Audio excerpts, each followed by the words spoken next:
Today we're at Richborough Roman fort in Kent, just outside the modern town of Sandwich.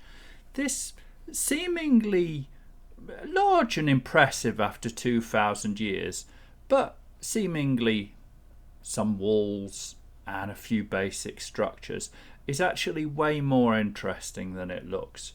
Richborough Roman fort is the beginning of Britannia. It's the beginning of the Roman conquest of Britain, and it's like an onion with skins peeled and tossed on the ground.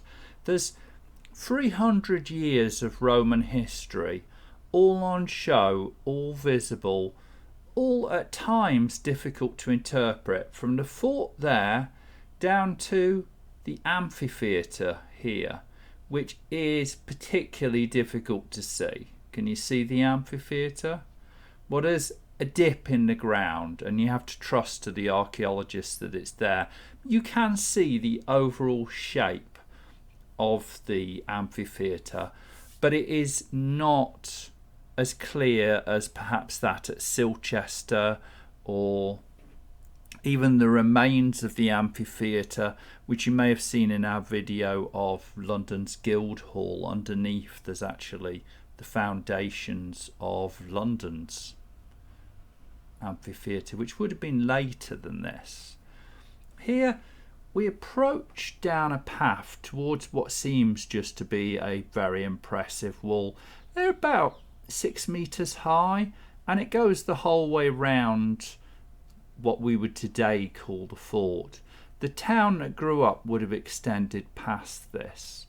But these walls, although they're obviously Roman, when you get up close to them you can see the layers of Roman tiles that you see in a lot of Roman city walls and fort and castle walls and even buildings. And you often see in Anglo-Saxon or Norman buildings layers of Roman tile brick used as a decoration. But here, now it sits about 2 miles from the coast on an elevated, you wouldn't really call it a hill, a mound. It's a bit higher than the neighbouring land. But the neighbouring land was the Wansome Channel. So this was actually a small island with, on the left hand side there at the far end, an opening onto the land which was quite narrow. And the Romans arrived in AD 43 as part of the Emperor Claudius's invasion of Britain, and they actually came down. You can see there on the left the Wansome Channel. We're standing on that small island. Richborough Rutopiae is in the middle of the Wansome Channel, and you'll have seen the Wansome Channel if you watched our video a couple of weeks ago about the towers at Reculver, because there's another Roman fort and settlement there. But this, I believe, is the first Roman fort built on British land. They came into the channel, they anchored their fleet, they took this island, built a wooden palisade and started building. And they got on like Romans always did. Romans always just cracked on with it and built architectural marvels. They didn't do things by halves. When we saw Caerleon and Caerwent, we saw Roman baths where they didn't say let's build the structure in the wrong place so that it's near the water.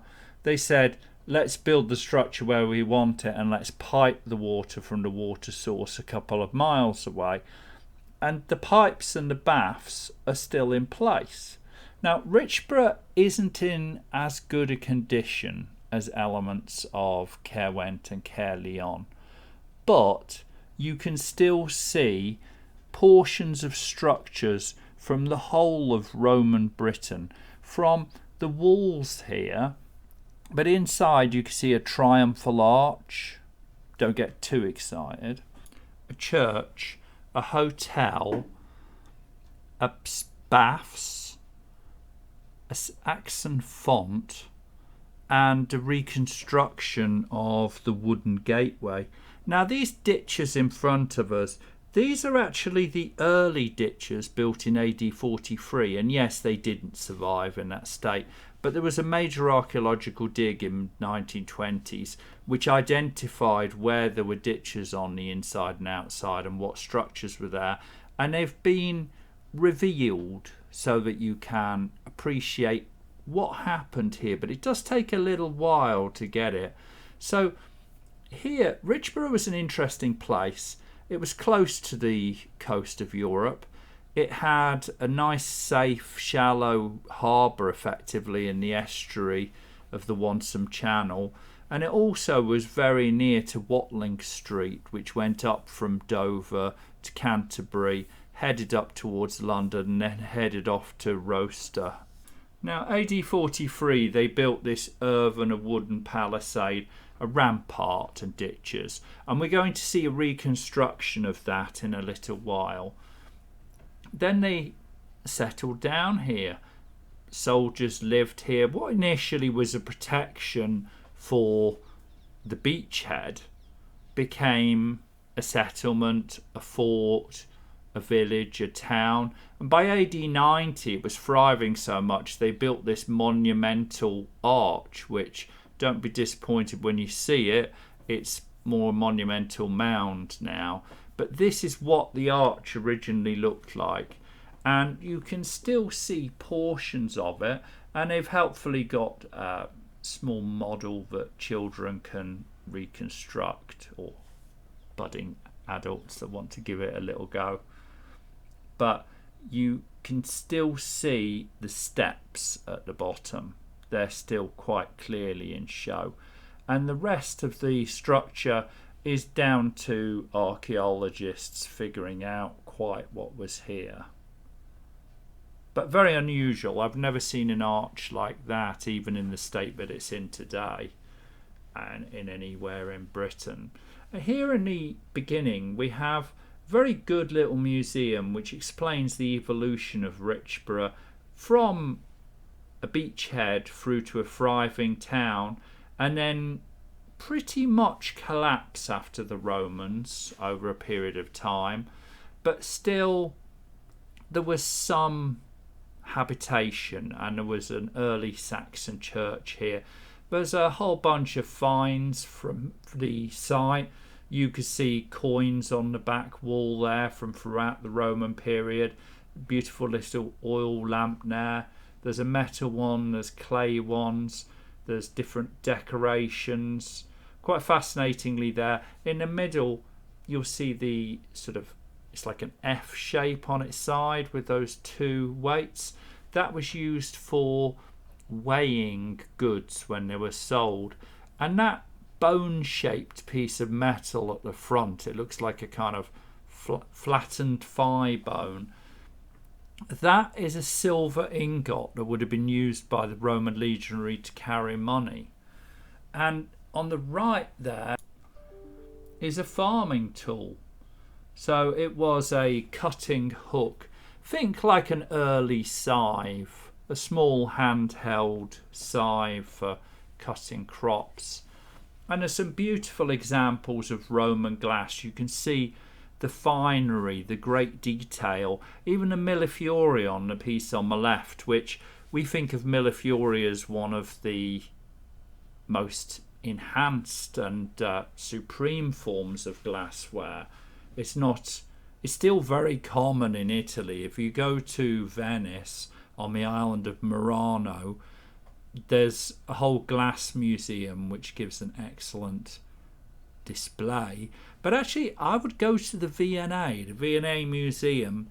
I think, apart from a few pieces in the Murano Museum, actually has a better collection of Venetian glass, and certainly has some good Roman glass, and we'll be going there in a few weeks. So hopefully you'll like and subscribe and come back for that.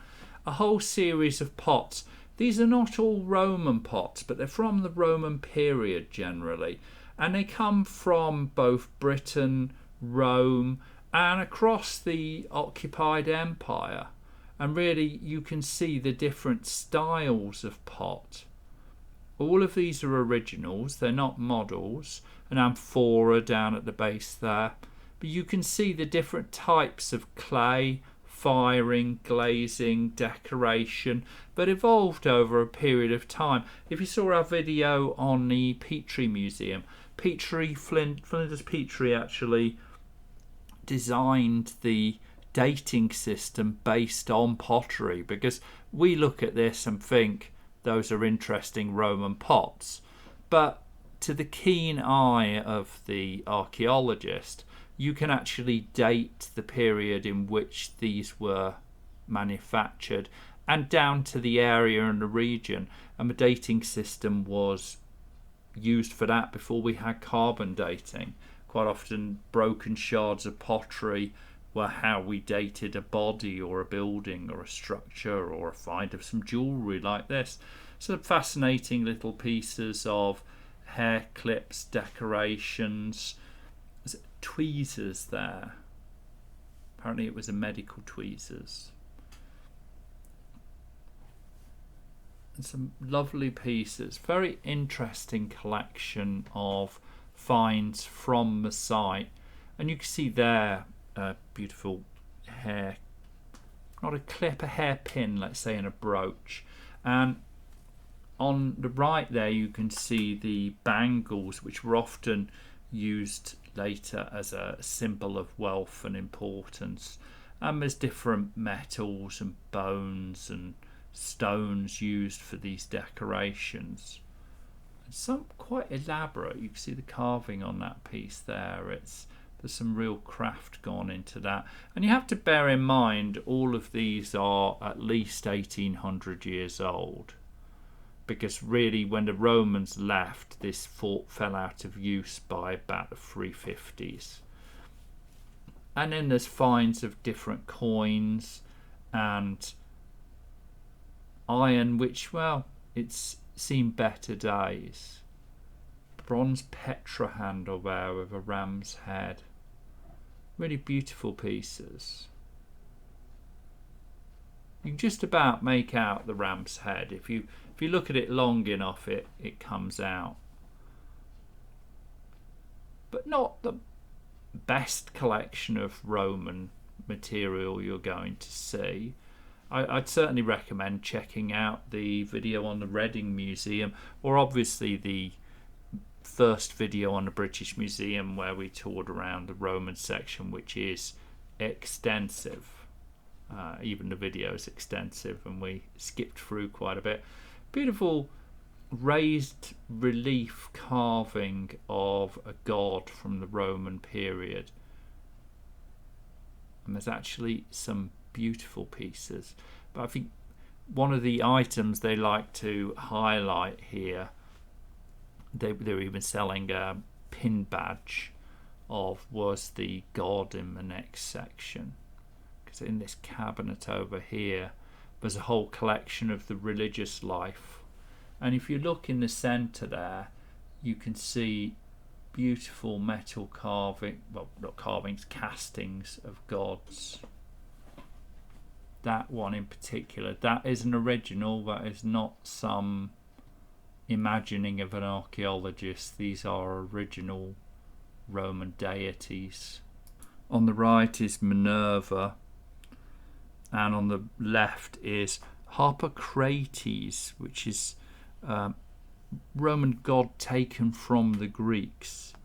There's a sun god, and in the centre is a satyr, and really a Roman myth, a half human, half goat, but it's a particularly beautiful piece. Some fascinating swords here, and obviously they've been in the ground for nearly 2,000 years, so they are worn, but you can still make out the design and structure of these. Different pieces of iron work and axe and adze. Really lovely pieces here, and quite elaborate. Some of the intricacy of detail is impressive for the period. I mean, the Romans really were a cut above where the British were when they turned up, and you can see why with these ditches and walls, it really wasn't too bad a deal for the British to get on side with the Romans, and a lot of the tribes actually decided that this was positive for them, and the leaders were going to have a fair degree of autonomy under the Romans, and they'd see the benefits. It's almost like the sketch from the Monty Python film, What Did the Romans Ever Do for Us? Well, it's quite a long sketch, isn't it? They did a lot. They bought, I guess, what we'd call today civilization. And this wall here dates, I believe, from about 200 AD. And the tribe in this area we'd now call Kent was the Cantium, who Julius Caesar said, of all these British tribes, by far the most civilised are they who dwell in Kent, which is an entirely maritime region, and who differ but little from the Gauls in their customs. So the Cantium gave a fairly warm welcome to the Romans, just as they give the origin to the name of Kent. Although Kent was a kingdom, it is worth understanding that at the time Caesar came and visited, he found Segavax, Carvilius, Cingaterovix, I'm sure I'm murdering these names, and Taximagulus. So there were 4 kings in the kingdom of Kent while he was here. And when the Romans returned, they chose this spot because it was such a good entry to very defensible position. And here you can see, do you see that gap where the wall drops and it has like a different type of brick? That's not a gateway, that was a tower. And on either end of the wall you can see the foundations of round towers. So on the corners were round towers, then halfway into the centre were square towers, and then in the centre was a gateway. And you can make out elements of the gateway as you go in, you cross over this bridge. But this would have been the entry point when they first landed. Behind this was wall, behind that was the sea. But we're going to cross over. There's a few stones on the floor here, but sadly no idea what their origin is. They could be from anywhere in the structure. We have to remember that where we are now behind me was actually part of the Roman town. It wasn't just the fort standing on its own, but over a period of a couple of hundred years, a very large town grew up around this, which would have been 5 or 6 times bigger, so would have stretched a long way back behind me. Looking over the bridge, you can see a reconstruction. I'm afraid it's not an original Roman wooden palisade and tower, but it's actually a reconstruction of the first structure. Really, the first structure the Romans built in Britain was that mound, these ditches, and what's been reconstructed there of a watchtower. And you can actually go in. It was made a few years ago, and it gives you a very good view of the whole site.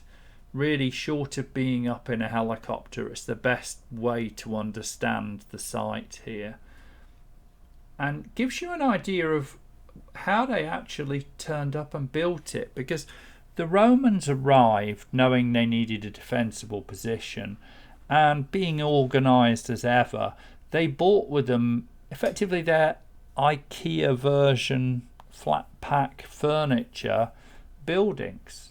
So they rocked up with pre-cut timbers and towers ready to bolt together. So within a day they had ditches and a palisade.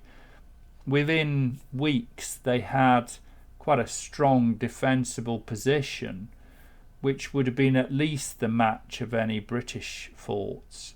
And outside of that, then later on, these stone walls were built, probably when there was division in the empire. About 200 AD there was division in the empire, and there was arguments between different factions and regions. I won't go through the whole history of it because this is British History Channel, but as a result, this turbulence meant real strife and potential strife. So out here in the edges of empire, it was felt the need to build a proper, strong, stone, modern wall. And here's the gateway. You can kind of see the outline of the gatehouse back there. And the strength of this stone, I think we discussed in a video at Richborough, the concrete is the original concrete. I'm sure it's been patched and assisted, and you can see points where some stones have been added to give strength to the structure. But that is the original concrete and stones. And the concrete lasted so long because they used a completely different mixture. Here you can probably already see that as you look around the inside of the fort, it's quite difficult to just cast your eye and see what everything is. So they've got these signposts, and there's an audio guide which is excellent. And it was a very helpful gentleman who I think we spent about 20 minutes discussing various elements of the structure, who's a volunteer but was a graduate in archaeology, and kindly showed us around the baths and made a lot more sense. It was able to identify the different portions a lot more clearly. Here you can see gate posts and the stone structure of the gatehouse at the end of the wall. There would have been a very substantial wall here. And as you can see, not a small site, very, very strong. The walls would have been slightly thicker, they would have been cased in dressed stone. What we're seeing from these walls isn't really the might of Roman castle walls. It's the infill. It's the boring bit of the castle wall. Yet it still stands at least as well as many Norman structures from 1,000 years later. Really very impressive. Even over there in the background you can see almost the layers within the wall. But here we're going to go up this turf parapet, and really this would have been pretty substantial for people who had nothing more than fire and spears and swords. And I think really they were met fairly warmly in Kent. The Cantium understood what was going to happen and saw the benefits. Some tribes not so much. If you look at the Siluras, really didn't get on at first, and it was about 20 to 30 years before they were finally subjugated. And that's why the forts and castles and fortified towns the Romans built, they didn't build them at the sites of the Siluras. They built them near to them because they didn't trust the Siluras enough, whereas Cantium, they had much warmer relations. But much as they did with the Iceni, and we all know how that ended. It ended with Boudicca burning much of the Roman capital of Colchester to the ground. So now we're up at the top of the tower, and you can see from the watchtower, you can see the concentric rings of ditches that were dug in the first stages of the invasion. Down there, those pillars, if you see those brick columns, those are hypercoarse tiles. So that's where there was a hypercoarse flooring. And it's actually, even though there's a Roman baths at the back on the far left there, is actually the best hypercoarse remains here. In the middle there, we can see the side gate in the wall, which was a small gate, and it's quite jagged now. At the front here is a house. That cross-shaped mound in the middle is where the triumphal arch is. At the back, where those two people are walking, behind them was an Anglo-Saxon church, which we're going to get to in a while. And back in a corner there is a hotel and Roman baths. And they're from different eras, but they're kind of interlocking in the structure that you can see today. But they give an insight into life at Richborough. And here, looking back over that original ditch through the wall, all of that land in front of us, probably up to the line of taller trees, would have been the town by the time Rome fell and left. And behind that row of trees would have been the Wantsum Channel, and it does drop off quite a bit. It's about 10 or 20 metres lower down. That would have been the sea. So you can see why this point was chosen, a spit of land that could be easily defended with an excellent harbour behind. Now, it wouldn't have had the anti-slip gripping on the wooden stairs, I'm sure, but very interesting to see a pretty accurate reconstruction of a frontier fort wall. And you can see the sort of walls that were taken with the Roman army when they were on the march. Just as today we have logistics companies who set up bases and make sure the security when soldiers stop for the night, the Romans did the same thing. In fact, they invented it. There's an excellent audio on one of the stops there from a British Army logistics officer who now works for English Heritage, who explains the similarities between the modern strategy in Iraq and Afghanistan to protect forces and the Roman approach from 2,000 years ago. The Romans really did invent a lot of the modern world. And standing over there near the wall, you see this small brick structure. And at first it's difficult to understand quite what it is. Is it a chimney? Is it some sort of baths? Well, it's actually a font.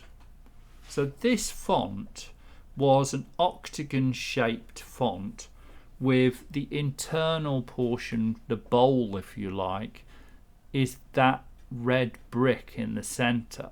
This is probably from the 4th century. You can see it's using Roman tiles. It's post-Rome, but you can see it's rather large by modern standards. You go into a medieval church or a Norman church, you'll see a font that's designed for a child to be held over it and water to be cupped out of the bowl and poured over them. Well, there's another type of baptism, an earlier type.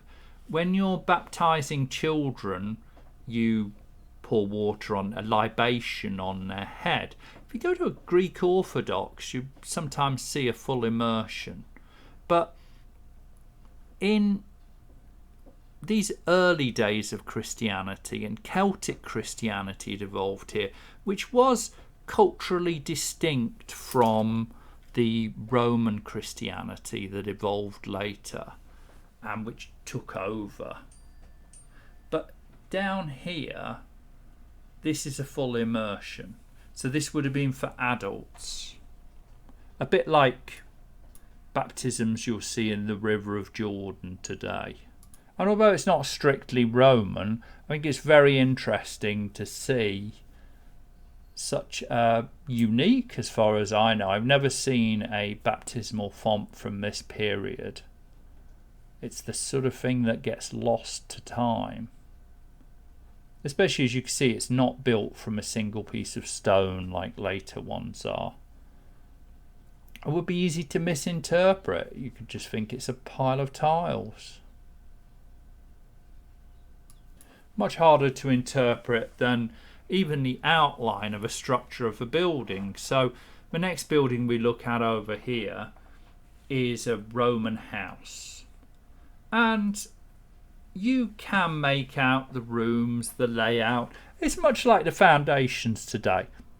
If you went to a building site a couple of weeks after they've laid the concrete base and they've started putting in the overall outline of the building, you can make some educated guesses as to how big the building will be, how big the rooms will be, possibly which room is which. This is basically how this Roman house is. You have fairly good idea of the structure, and here are the hypercourse tiles. They might not be the most exciting thing here, but they're actually hypercourse columns, which then tiles would have been put on top of, and warm air would have travelled under it, warming the feet from underneath, almost like the heating that people pay a lot of money to put in today. But 2,000 years ago it came as standard for the wealthy Roman. And during the lifetime of this house, these ditches wouldn't have been here. And this is going back to that onion skin metaphor I had earlier.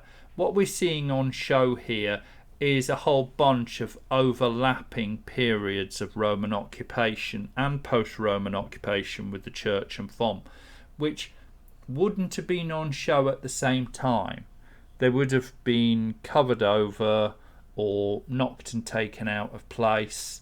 The ditches would have been filled in, but through archaeology we can see that they existed and they've been reinstated.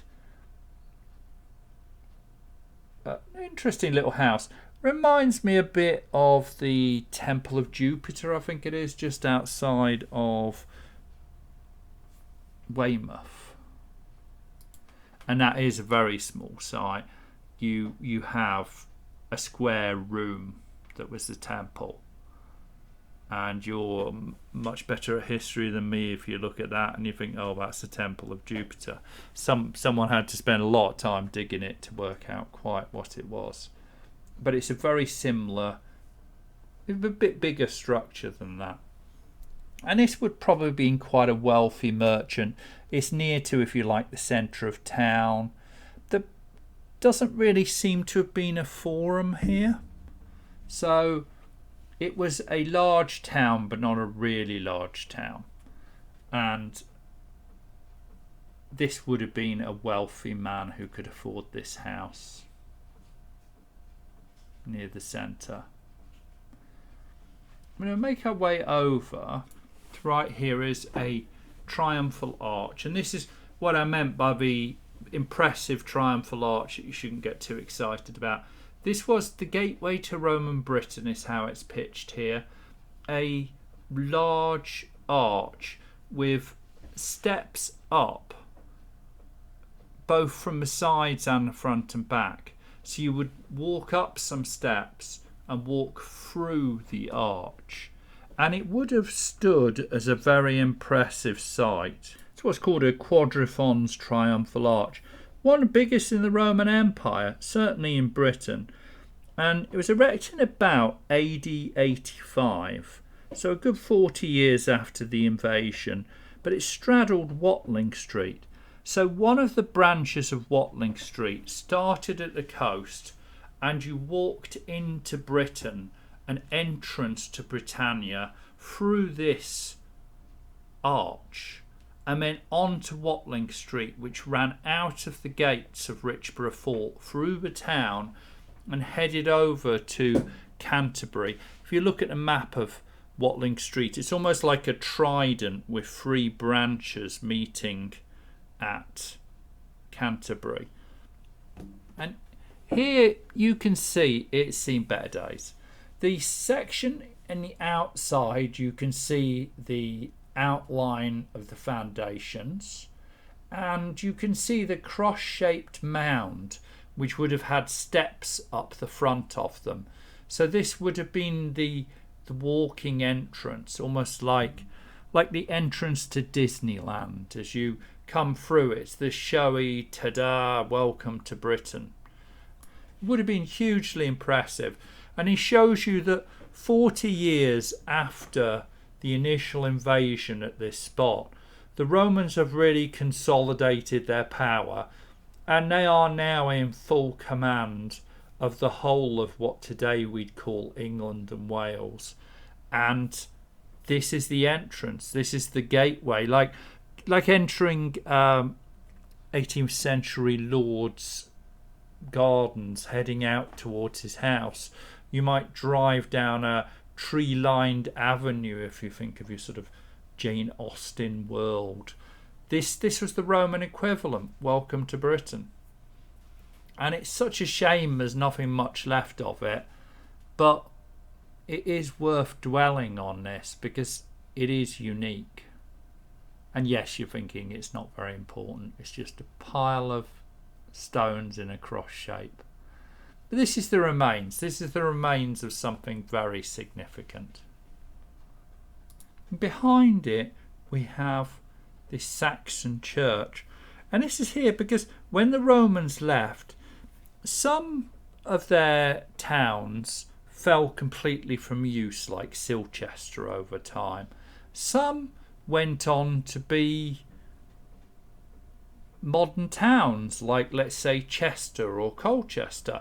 Some fell out of use and came back into use during the Saxon times, like a certain Londinium that Alfred the Great reoccupied part of, as you'll have seen at the video of the Globe Theatre. But this stayed in use, and as the Anglo-Saxons converted to Christianity, they built churches. So here is a 7th century Anglo-Saxon church. And you can make out, you can see where the rood screen would have been. You can see where the laity and Malay would have kept apart during the Mass. There would have been an altar down this end that would have faced away from the people in the church. And you can make out the outline of the church. You can see the portico at the other end. You can see the arched end of the church. It doesn't give you much idea of the height and size, but it certainly was one of the earliest chapels, and actually was built in the 4th century, not the 7th, as I think I said earlier. So 4th or the beginning of the 5th century. And it may well have been a wooden structure. Today they've reinstated the outline very clearly, and you get a very good idea of the size of it, but very interesting to see a church of this era. If you're interested in that, check out our video on the introduction of Christianity to Kent, or on Canterbury Abbey, where we visit very briefly one of the oldest churches in Britain, where Bertha worshipped before St. Augustine came. Immediately behind the church is this row of trees, which I see that as lining the structure of where the cliffs were. We make it through the earthworks. Here is, almost intermixed with each other, a Roman baths, but a very small Roman baths, and a hotel for people visiting this town. As it grew, there were actually 2 generations of hotel. The hotel was demolished and rebuilt, and it's not clear whether the baths were part of that or separate, but it looks like the Roman baths were separate from the hotel, and the hotel had its own baths. But at first it's hard to tell quite what it is. But when you come up these stairs, you see these 3 pits, and it begins to become clearer what you're seeing. This on the right would have been the frigidarium, the cold water. Then there would have been warm water plunge pool here on the left that I've just panned away from. And that arch, and I interpreted that arch as part of the hypercaust system for heating the floor in the baths and the hotel. But I was told that is actually from the hotel structure. So not part of the baths. The plunge pool was the bit that's fairly filled in today, just to the left here.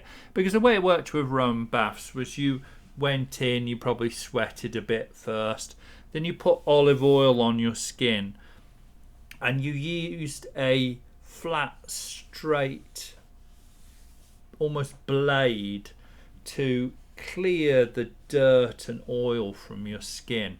And having cleansed yourself like that, you went into a frigidarium, freezing cold water, which opened the pores of the skin.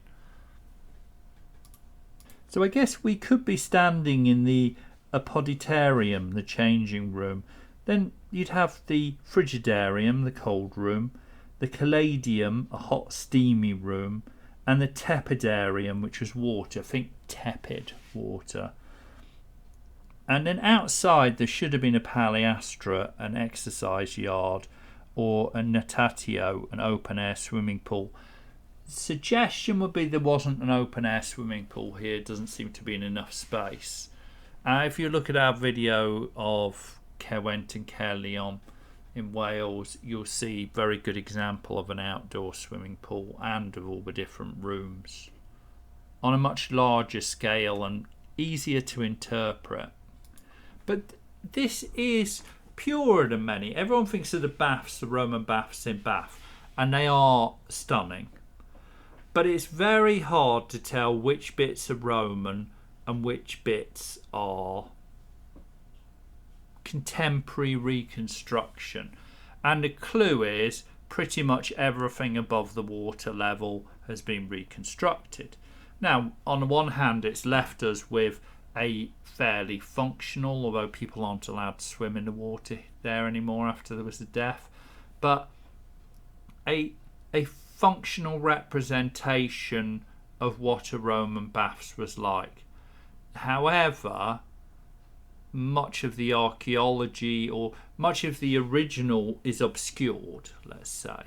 So today I think we wouldn't do that. But here you see a real Roman baths up close and personal, can get an idea. And we're walking along what would have been the sort of cliff or beach edge. Behind these trees would have been a beach sloping down towards the sea, or at least the Wansome Channel.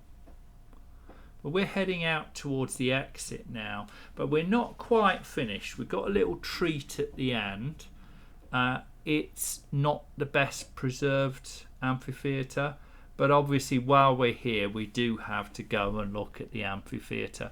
You just go back out past the hut on the left there has second-hand books, then there's the small museum we looked at the beginning, there's the car park, and walk back down the drive to the, I was going to say main road, but there's nothing main about that road, the small road that you came in on to get here.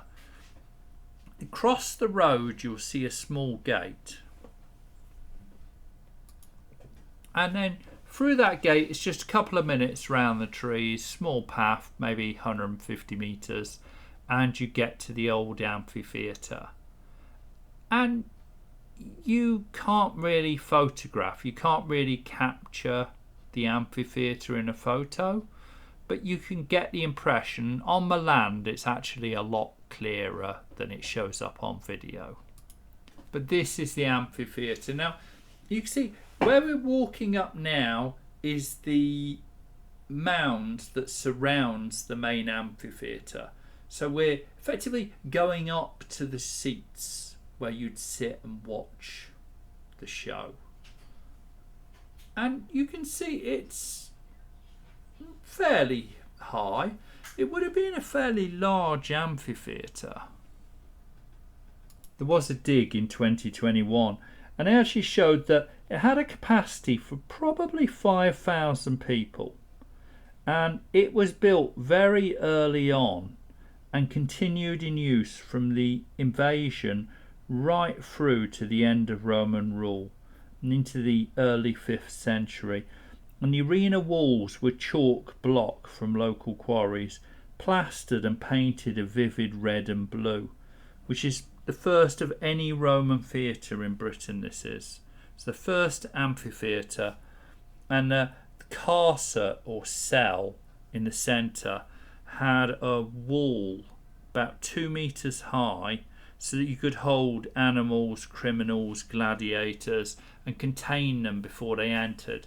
Now what you see today is a dip in the ground in the middle of a hill. When you're actually on the ground it's easier to make out the shape. But hopefully you can kind of see the bowl-like shape here. But this, whilst it might be one of the least impressive amphitheatres in Britain, is the first amphitheatre in Britain. And I certainly enjoyed this spot, having a look. Without a camera, with the human eye, you can get a better idea. And it's always fascinating to wonder what happened here. They weren't all as grandiose as the Colosseum, but there were plenty of bloody shows happened here, and I'm sure plenty of people died for entertainment, certainly animals. And I hope you enjoyed our visit to Richborough. It's not the best known Roman fort in Britain, but this is the entirety of Roman Britain.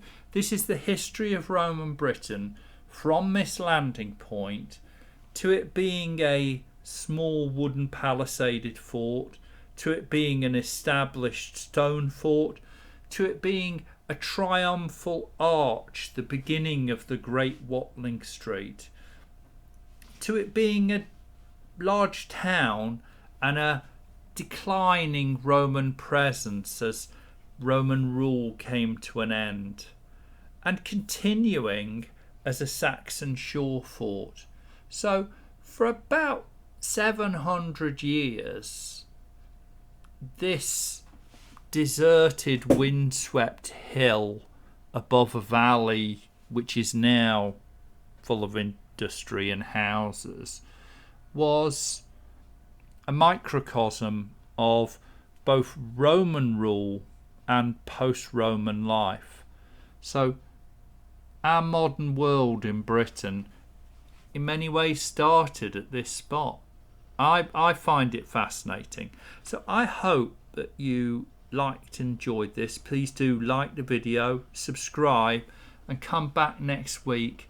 We'll be visiting another historic site on Saturday and a museum on Monday. So hopefully see you there.